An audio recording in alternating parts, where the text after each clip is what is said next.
सक्षम police times, news 112, सक्षम जनते।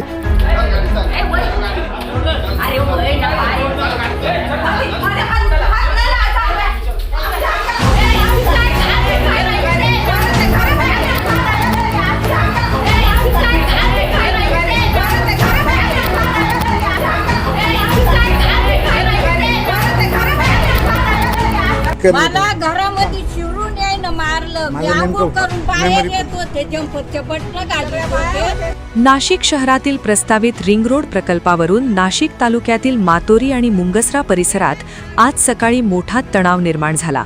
4 मे रोजी उच्च न्यायालयात सुनावणी होणार असताना त्या आधीच प्रशासनाने अचानक मोजणी प्रक्रिया सुरू केल्याने शेतकऱ्यांमध्ये संतापाची लाट उसळली आहे। नाशिक प्रांत अधिकारी आणि नाशिक तालुका पोलीस ठाण्याचे पथक आज पहाटेच गावांमध्ये दाखल झाले आणि कोणतीही स्पष्ट पूर्वसूचना न देता थेट मोजणीला सुरुवात केली।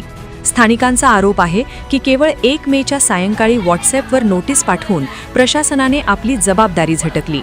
यावेळी मोजणीला विरोध करणाऱ्या शेतकऱ्यांवर पोलिसांनी कारवाई करत काहींना ताब्यात घेतल्याचे समोर आले।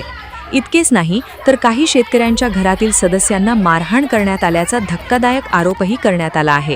काहींना पोलीस ठाण्यात डांबून ठेवून प्रशासनाने मोजणी पूर्ण केल्याचा गंभीर दावा स्थानिक शेतकरी आणि महिलांनी केलाय।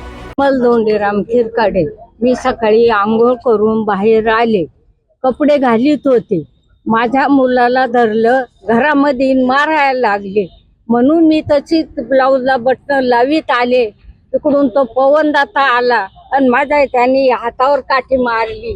ती मॅडम आहे काय, तिचं नाव ती होती आणि काही पोलीस होते असं, हा नाईक मॅडम यांनी दोघांनी मा सुनाला मारलं, ह्या पोराला मारलं, मला मारलं असं। सारखे मातोळ राहणार, माझी जमीन पूर्ण चालली, भूमी चालली, मी रस्त्यावर चाललो होतो, त्या पवनदाताने मला 3-4 पोलिसांनी वरून खाली लाथा बुक्क्यांनी मारले, मला छातीत लाथ मारल्यामुळे सिव्हिलला ॲडमिट केलं होतं।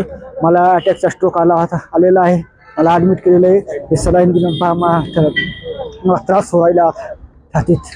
घरामध्ये ना फरफटून हे करून खूप मारहाण करायची, बायकांना खूप म्हणजे त्याने त्रास दिला।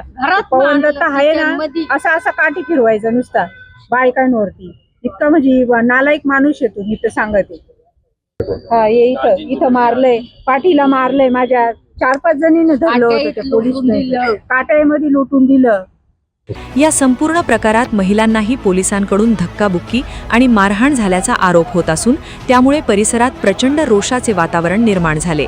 शेती वाचवाच्या घोषणा देत नागरिकांनी प्रशासनाविरोधात तीव्र संताप व्यक्त केला। सुपीक शेती वाचवण्यासाठी रिंग रोडचा मार्ग बदलावा अशी मागणी शेतकरी वारंवार करत आहेत। मात्र न्यायालयीन सुनावणीपूर्वीच घाईघाईत मोजणी केल्याने प्रशासनाच्या भूमिकेवर गंभीर प्रश्नचिन्ह निर्माण झाले आहे।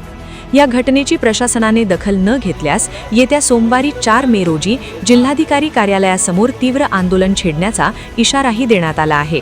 रिंग रोडच्या नावाखाली शेतकऱ्यांवर अन्याय होतोय का न्यायालयीन प्रक्रियेचा अवमान करून प्रशासन घाई का करतंय, या प्रश्नांची उत्तरं नाशिककरांना हवी आहेत।